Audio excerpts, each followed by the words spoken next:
All right, so if you know me, you know that I'm not at all a Googan supporter. My boob itches. But you know I'm not a Googan supporter.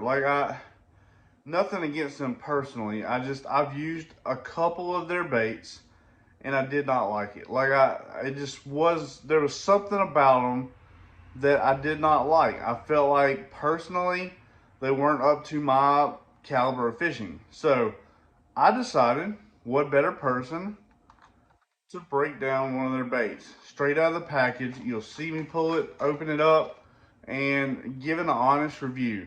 The good, the bad, the ugly. I'm sure there's good and bad, and I want to break that down for you guys. So, before I open it, let me start out by saying Walmart was the closest distributor for me. Everything else, over an hour away, but what Walmart had was very poor selection. So, I chose the squarebill. I think they call this the citrus shad. Um, it it's okay. The colors they had really did not tickle my fancy, I guess you'd say. But I chose the best one that I seen. So, if you go to a big box store, I know they have a big selection of them. I don't know the colors. I've never really paid that much attention to them. But let's get into it. They got all kind of, had to bring out the reinforcements.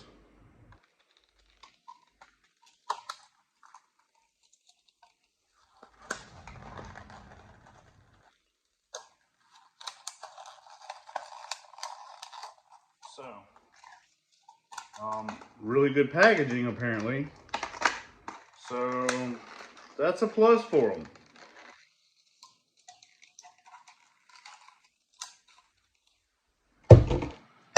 That was a little much. But, all right. Now, typical, kind of consistent with your standard square bill. Um, they say it's a 2 to 5.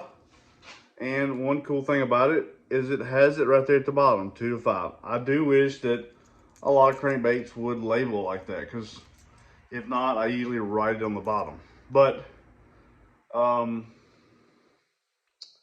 looking at that lip, I don't see 2 to 5, honestly. I see 4 foot. Yeah, I don't know, that lip's just a little different than what I'm used to seeing. It don't seem like the center here has that support that a lot of them do. So I don't know how well that's going to hold up. Now, looking down the center of it, and now I can't test it. Looking down the center of it though, it don't look like that it's perfectly tuned. So there's probably a little tuning to be done. And that's kind of average with your run-of-the-mill baits. Now, when you get like the Mega Bass or the custom balsa baits, usually that's not a problem.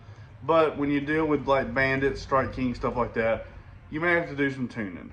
Now, one plus that I do like that they have is they have that oval split ring. I like the oval split ring more so than the round split ring. I wish all crankbaits would come with an oval split ring.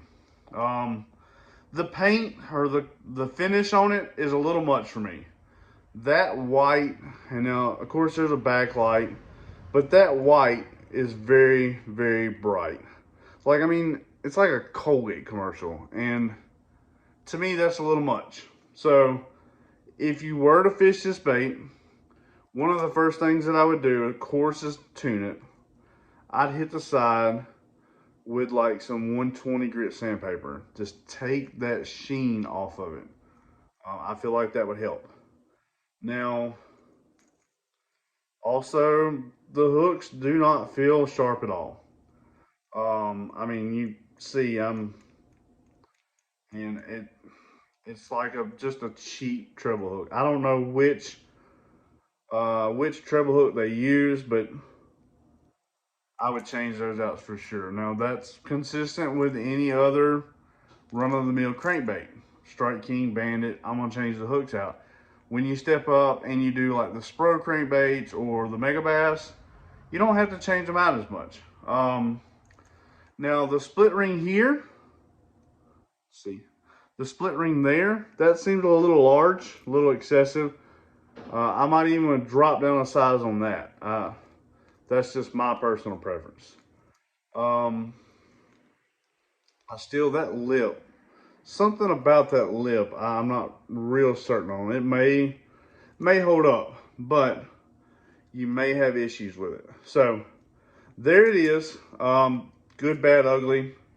Would I fish it? Probably not. Will I crush this with a hammer on TikTok? Probably so. So if you're not following me on TikTok, be sure to follow me so you can see that. Appreciate it, guys.